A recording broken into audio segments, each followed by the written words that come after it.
Subscribe કરો સતશ્રી ચેનલને અને બેલ આઇકોનને દબાવો, જેથી સતશ્રીના નવા વિડીયો સર્વપ્રથમ આપને પ્રાપ્ત થશે.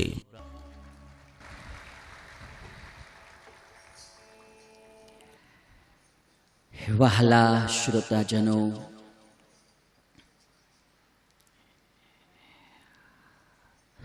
SAT દ્વારા સંચાલિત સ્વામિનારાયણ મંદિર મોટા વરાછામાં બિરાજિત ભગવાન શ્રી સ્વામિનારાયણનો પંચાબ્દી મહોત્સવ આપણે ઉજવી રહ્યા છીએ. તારીખ 5/3/2017 થી તારીખ 13/5/13/2017 સુધી 9 દિનાત્મક આ ઉત્સવ ઉજવાશે. આ મહોત્સવનું મુખ્ય યજમાન પદ સ્વીકાર્યું છે દીર્ઘ ડાયમંડ કંપનીએ. આ મહોત્સવ અંતર્ગત આપણે સાંભળી રહ્યા છીએ મહાભારતની કથા. જે કથાના મુખ્ય યજમાન છે અમારે નિલેશભાઈ દિનેશભાઈ સતાણી. અન્ય સર્વે યજમાન પરિવારોના સહયોગથી સુંદર મજાનો આ મહોત્સવ ચાલી રહ્યો છે. વૈશંપાયન મુનિ જન્મેજય રાજાને સુંદર મજાની મહાભારતની કથા સંભળાવી રહ્યા છે. ગઈકાલે રાત્રિ કથામાં આપણે સાંભળ્યું યુધિષ્ઠિર રાજાએ જુગારમાં પોતાનું સર્વસ્વ ગુમાવ્યું. દ્રૌપદીના પાતિવ્રત્ય ધર્મને કારણે, દ્રૌપદીની ધર્મનિષ્ઠાને સમજણને કારણે ધૃતરાષ્ટ્રએ યુધિષ્ઠિરની હારેલી બધી જ સંપત્તિ પાછી આપી દીધી. પતિ પત્નીની રક્ષા કરતા હોય એ સમાજમાં આપણે જોતા હોઈએ, પણ આજ દ્રૌપદી એવી એક આદર્શ પત્ની હતી. દ્રૌપદી એવી એક ધર્મશીલ પત્ની હતી કે જેણે પોતાના 5 પતિઓની રક્ષા કરી છે. અને એટલા માટે પતિ અને પત્નીમાં બંને પડાળ સરખા ગણવામાં આવ્યા છે. 4 વ્હીલ ગાડી હોય ને તો એમાં 4 વ્હીલ હોય, 2 આગળ ને 2 પાછળ. એમ સંસારમાં પતિ અને પત્ની એ બંને 4 વ્હીલની જગ્યાએ છે. એમાં આગલા વ્હીલ ન હોય તોય ગાડી ન ચાલે ને પાછલા ન હોય તોય ન ચાલે.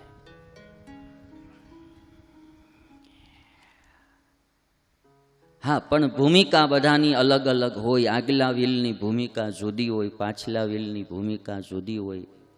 અમુક વ્હીલને બ્રેક વધારે લાગતી હોય, પણ બેયનો પાઠ સમાન છે. એકના વિના ચાલે નહીં.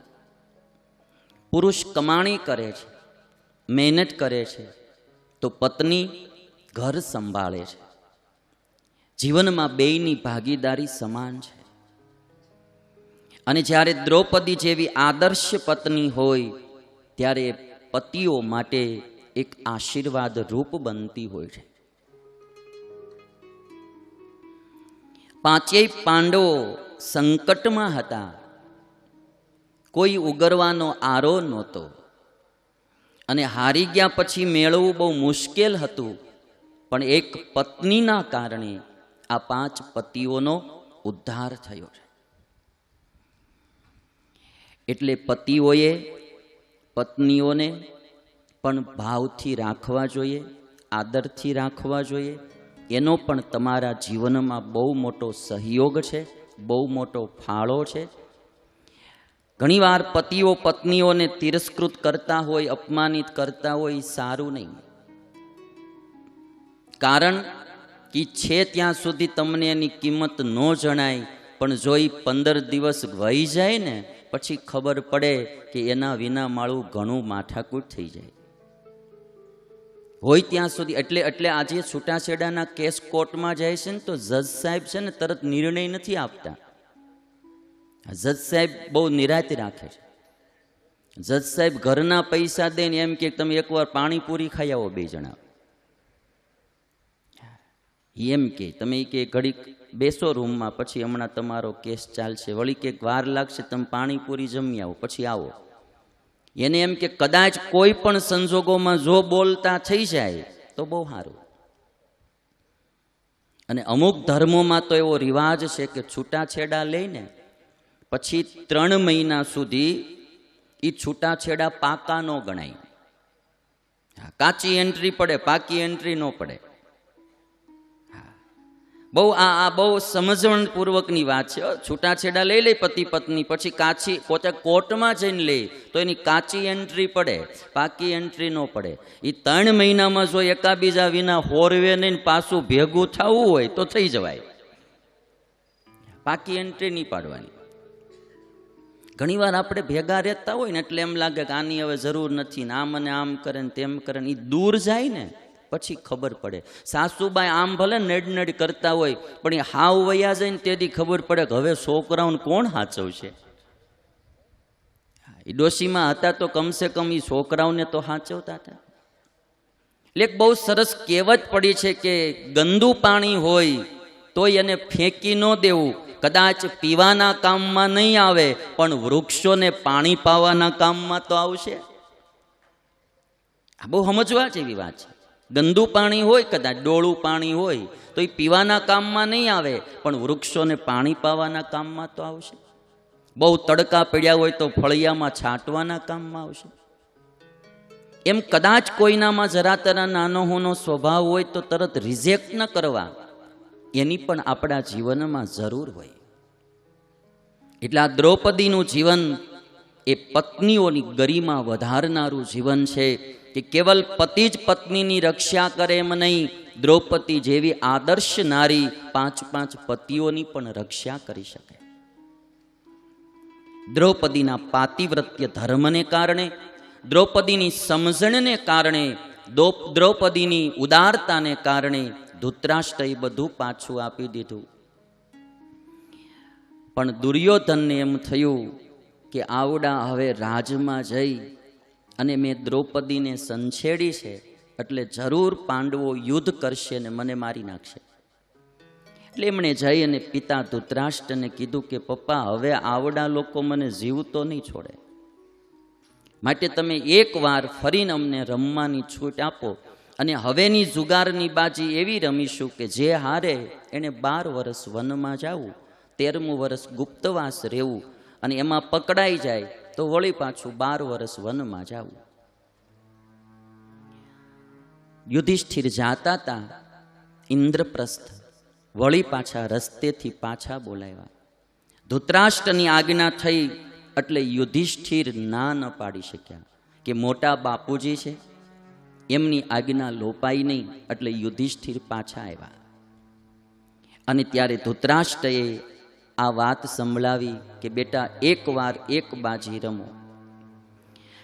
યુધિષ્ઠિર બહુ ધર્મશીલ હતા, યુધિષ્ઠિર બહુ દયાળુ હતા, એટલે મોટા બાપુજીની આજ્ઞા ઉલ્લંઘન ન કરી અને ફરીને પાછી એક બાજી રેમાં, જેમાં પણ યુધિષ્ઠિર હાર્યા. કારણ કે આ જુગાર નહોતો, આ આખું ષડયંત્ર હતું, આ છળ કપટ હતું. અને શકુની મામાના છળ કપટને કારણે, ચીટિંગને કારણે યુધિષ્ઠિર પાછા હાર્યા. જો નીતિથી રમતા હોત તો ન હારત, પણ આમાં ષડયંત્ર ગોઠવાયેલું હતું. અને ચીટિંગ કરનારા માણસો હોય ને એની કોઈને ખબર ન પડે, એ કોઈ દી કોઈના ઓલામાં આવે નહીં અને એવું ચીટિંગ કરે તમને ખબર જ ન પડવા દે. જો હું તમને ક્લિપ બતાવું, એક રેલવે સ્ટેશન હોય કે બેંક કંઈક છે, હવે ત્યાં લાઈન ઊભી છે લાંબી, અને એક ભાઈને અર્જન્ટ જવું છે ને એમાં લાઈન જાજી છે, એટલે કે આગળ એક પુરુષ ઊભેલો, પછી એક બેન ઊભેલા, પછી એક પાછી બેન ઊભેલી, પછી એની પાછળ એક પાછો છોકરો ઊભેલો. 4-5 જણા ઊભેલા. એની પાછળ એક ભાઈ આવ્યો, એને ઉતાવળ જવાની. એટલે એણે શું કર્યું, ઓલો નાનો છોકરો આગળ ઊભો હતો ને એની માથે પાઘડી જેવું બાંધેલું હતું, એ લઈને આમ આઘો ઘા કરી દીધો. એટલે છોકરો એની પાઘડી લેવા ગયો, તે આગળ એના બા ઊભા હતા, એ છોકરો ગયો એટલે એને લેવા માટે ગયા. આવડો 2 મેમ્બરને વટીને આગળ વયો ગયો. હવે આગળ એક પુરુષ ઊભેલો ને એની આગળ એક બેન ઊભેલા, એની આગળ પાછો એક પુરુષ. એટલે આણે ઓલો પુરુષ ઊભો હતો ને એની વાહે ઊભા રહીને ઓલા બેનને જરાક ઠોહો માર્યો. એટલે એ બેનની આગળ એના પતિ ઊભેલા, એણે એના પતિને કીધું કે આવડા મને જો આમ વાહેવાળો મારે છે. તે એ ઓલો પતિ ઓલો વચ્ચે ઊભેલો એ બે બાંધ્યા. એ બે બાંધતા બાંધતા આમ લાઈન બારા નીકળી ગયા. એ 3 જણા બાંધતા બાંધતા બારા નીકળી ગયા. આવડો સીધો કાઉન્ટરે ભોગી ગયો. એટલે આ શકુની છે ને, શકુની એ આના જેવો છે. એટલા માટે તમને આ ક્લિપ બતાવું. ચીટિંગ કરનારો, કોઈને ખબર ના પડી પણ એની આંખની દ્રષ્ટિને અનુસારે પાસાઓ બદલી અને એણે યુધિષ્ઠિરને છેતર્યા છે. તમે જુઓ આ ક્લિપ. એટલે આવા ચીટિંગ કરનારા માણસો પણ દુનિયામાં હોય. આ શકુની આવો ચીટિંગ કરનારો માણસ, એને કારણે આ બાજી હાર્યા છે. અને પછી પ્રતિજ્ઞા પ્રમાણે વનવાસીનો વેશ ધારણ કર્યો છે. અને વનવાસીનો વેશ ધારણ કરી બધાય પાંડવો તૈયાર થયા છે. મૃગચર્મ ધારણ કર્યું છે. અને મૃગચર્મ ધારણ કરી વનવાસીનો વેશ ધારણ કરી 5 પાંડવ તૈયાર થયા. દુશાસને બહુ મશ્કરી કરી છે. દુશાસન કહે છે કે હવે વનમાં ભટકો 12 વરાઈ ગયા. નો બોલવાના વેણ બોલ્યો. દ્રૌપદીને કહે છે કે હવે આ ભિખારી પતિની હારે રહેજે. અને આ દુનિયામાં કલહનું સૌથી પહેલું કારણ હોય ને તો એ કડવી વાણી છે. જ્યારે દુર્યોધન પડ્યો તો ભૂમિ ઉપર, તેથી ભીમે અને દ્રૌપદીએ કડવી વાણી ઉચ્ચારી હતી કે અંધના તો અંધ જ હોય ને. એને કારણે એના વસ્ત્રહરણ થયા, ચીરહરણ થયા. અને આ જ દુશાસન મોળી પરિસ્થિતિ જોઈ અને મેણા મળ્યો મારવા. દુર્યોધન પણ દાંત કાઢે છે. કર્ણ અને બધા ભેગા મળીને પાંડવોની મશ્કરી કરે છે. કોઈ પણ માણસની મોળી પરિસ્થિતિ જીવનમાં આવે ને ભાઈ, તો એની મશ્કરી ન કરવી. મોળી પરિસ્થિતિ કોઈ ખરીદીને લાવતો નથી. किसी की मजबूरी पर मत हंसिए, ऐसा कहा गया है. किसी की मजबूरी पर मत हंसिए, मजबूरी कोई खरीद कर नहीं लाता. किसी की मजबूरी पर मत हंसिए, मजबूरी कोई खरीद कर नहीं लाता. वक्त की मार से डरिए, बुरा वक्त किसी को बताकर नहीं आता. મોળો સમય છે ને એ કોઈને બતાવી નથી આવતો, અચાનક આવી જાય છે ભાઈ. એટલે કોઈનો મોળો સમય હોય, કોઈના જીવનમાં કોઈ મજબૂરી હોય, ત્યારે દાંત ન કાઢવા. થાય તો એને સપોર્ટ કરવો. થાય તો એને સપોર્ટ કરવો. તમને આ બારકા દ્રષ્ટાંતની હું અમારું ઘરનું દ્રષ્ટાંત તમને દઉં. અમે ઝારખંડમાંથી કથા કરી ધનબાદથી નીકળ્યા હતા અને અયોધ્યા જતા હતા. હવે અમે 4 વ્હીલ ગાડી લઈને અયોધ્યા જતા હતા ને અમારી આગળ એક સાયકલવાળો જતો હતો. અને એ સાયકલમાં એક જણો પાછળ કેરિયર ઉપર બેઠેલો સાયકલમાં વાહે. અને જતા હતા ને સાયકલવાળા આગળ, એમાં ઓલાનું કેરિયર સાયકલનું નીકળી ગયું. સાયકલ જાતી હતી એટલે કેરિયર આખું નીકળી ગયું. એટલે ઓલો પાછળ બેઠેલો માણા હેઠો પડ્યો. એટલે અમે બધા સંતો હતા, થોડા ભક્તો હતા, બધા થોડાક દાંત તો સ્વાભાવિક આવે. ઓલો ગયો અને એ દાંત કાઢતો હતો એટલે અમે જરા હસ્યા મસ્કરી કરી. એ અડધી કલાક થઈ ત્યાં અમારી ગાડી ટ્રક આરે ધડાંગ દેખાની ભટકાણી. કોઈ લોહી લુહાણ થઈ ગયા, મારો હાથ ભાંગી ગયો. મેં આવડે પછી બધાને કીધું, મેં કીધું જો આ મસ્કરી કરવાનું ફળ તરત મળ્યું. મેં કીધું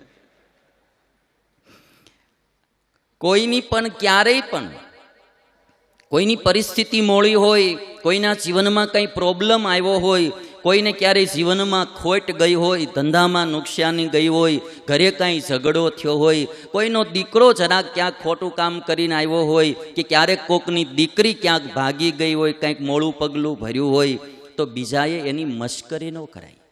કોઈને એવી ઈચ્છા ના હોય ભાઈ, કોઈ મા બાપને એવી ઈચ્છા ન હોય કે અમારા સંતાન બગડે, અમારા સંતાન મોડું કામ કરે, પણ કર્મને આધીન ક્યારેક કોઈ એવું કરે તો એ મા બાપની મશ્કરી ન કરાય કે ધ્યાન રાખતા નથી ને આમ કરતા નથી ને એમ ન કહેવાય. એને ત્યારે મદદ કરાય, ધીરજ રાખો, ભગવાન બધું સારું કરશે. આ બહુ મહાભારતની કથા મને ને તમને ઘણા પોઈન્ટો શીખવાડે, હજારો જીવન જીવવાના પોઈન્ટો, કહેતા કે જીવનમાં સુખી થવાના હજારો પોઈન્ટો આ મહાભારતની કથામાં હમાયેલા છે. દુશાસને, દુર્યોધને બહુ મશ્કરી કરી છે પાંડવોની, અને તેથી ભીમે પ્રતિજ્ઞા કરી છે કે આજ અમારી મજબૂરીને કારણે તમે હસો છો, પણ એક દિવસ તમને બધાઈને જો મારું નહીં તો હું કુંતીનો દીકરો નહીં, મારું નહીં તો હું કુંતીનો દીકરો નહીં. દુર્યોધનને હું મારીશ, કર્ણને અર્જુન મારશે, અને શકુનીને સહદેવ મારશે, અને આ દુશાસનની છાતી ચીરીને લોહી હું પીશ, ભીમ કહે છે. અને તેથી અર્જુને પણ ભીમને એટલું કીધું કે તારી પ્રતિજ્ઞામાં મારો ટેકો છે. સહદેવ કે ભાઈ તારી પ્રતિજ્ઞામાં મારોય ટેકો છે. આ કુટુંબમાં કલહ કે જીવનમાં વિનાશ એનું એક કારણ છે આપણી કડવી વાણી. ઉપદેશ દેવો તોય મીઠી વાણીમાં દેવો, સલાહ દેવી તોય મીઠી વાણીમાં દેવી. કડવી વાણીથી કોઈ કામ થતું નથી. પરિવારમાં પણ કોઈની ભૂલ થાય તો મીઠી વાણીએ કેવું, બહુ કડવું બોલવું નહીં. આ કોયલ અને કાગડામાં આટલો જ ફરક છે. કાગડો બહુ પ્રામાણિક પક્ષી છે. કાગડો કોઈ દી દગો નથી કરતો. કોયલ દગાખોર છે. કોયલ કાગડાના માળામાં જઈ કાગડાના ઈંડા ફોડી નાખે અને પોતાના ઈંડા ત્યાં મૂકી દે. કાગડો બિચારો એ ઈંડાને ઉછેરીને મોટા કરે અને ઉડીને પાછા કોયલ ભેગા વયા જાય. આવી દગાખોર, દિલની કાળી, પૂતના જેવી કોયલ. આમ તમે જુઓ ને તો પૂતના જેવી, પણ માળી બોલે મીઠું ને એટલે બધાઈને ગમે. કાગડો પ્રામાણિક માણસ, સજ્જન માણસ. મહેમાન આવવાના હોય તો અગાઉ આગાહી કાગડો આપે. કા કા બોલીને આગાહી આપી દે. અને આ શ્રાદ્ધ પક્ષી આવે તો પિતૃઓના શ્રાદ્ધ પણ કાગડો હવના પિતા સુધી પહોંચાડી દે. બહુ મોટો સમાજ સેવક છે કાગડો, પણ એની વાણીને કારણે કોઈને ગમે નહીં. અને કોયલ દગાખોર પણ મીઠી વાણી બોલે એટલે બધાઈને ગમે. એટલે મીઠી વાણીનું આ બહુ મહત્વ છે. જેનું જીવન પણ મીઠું હોય, જેનું વર્તન મીઠું હોય અને એની વાણી પણ મીઠી હોય તો સોનામાં સુગંધ પડી જાય ભાઈ. કલહ, વિનાશ. ઘણીવાર આપણા દિવસો બહુ સારા હોય, કોઈના દિવસો મોડા હોય. મશ્કરી ન કરવી, એની ટીકા ન કરવી, એની ઠેકડી ન કરવી, એની વાતો ગામમાં ન કરવી. કાલ સવારે આપણા પણ એ દિવસો આવી શકે. આ તો દુનિયા છે ભાઈ. અહીંયા ક્યારે શું થાય એ કોઈને ખબર નહીં પડતી. આ બહુ આખી સસ્પેન્સ દુનિયા છે. કાલે શું થાય કંઈ નહીં ખબર પડે. અને એટલા માટે આપણા સારા દિવસો, ભગવાને આપણને સારા દિવસો દીધા હોય ને તો પરોપકારના કામ કરાય, કોઈને મદદ કરાય, કોઈને મશ્કરી ન કરાય. યુટ્યુબના માધ્યમથી કથા સાંભળતા ભક્તોને જય શ્રી સ્વામિનારાયણ. માનવ કલ્યાણ માટે જીવન સમર્પિત કરનાર પરમ પૂજ્ય સત્શ્રી, જેમની અમૃતવાણીથી કેટલાય લોકો વ્યસનમુક્ત થયા છે, કેટલાય પરિવારોમાં એકતા વધી છે, સમાજમાં પ્રભુ ભક્તિ, દેશભક્તિ, ગુરુ ભક્તિ, માતૃપિતૃ ભક્તિનો સંચાર થયો છે. આવી સમાજના કલ્યાણરૂપ કથાના પ્રચાર પ્રસાર માટે તમારા જન્મદિવસ, મેરેજ એનિવર્સરી, પુણ્યતિથિ અથવા કોઈ પણ દિવસે ડોનેશન આપી આ પુણ્ય કાર્યના સહભાગી બનીએ. યથાશક્તિ ડોનેશન આપવા માટે સંપર્ક 9904470000. જય શ્રી સ્વામિનારાયણ. જો આ વિડીયો ગમે તો વધુ ને વધુ શેર કરો, લાઈક કરો અને તમારો અભિપ્રાય કોમેન્ટમાં લખો. અને હા, જો તમે હજી આ ચેનલ સબસ્ક્રાઇબ ના કરી હોય તો સબસ્ક્રાઇબ કરી બેલ વગાડી દેજો.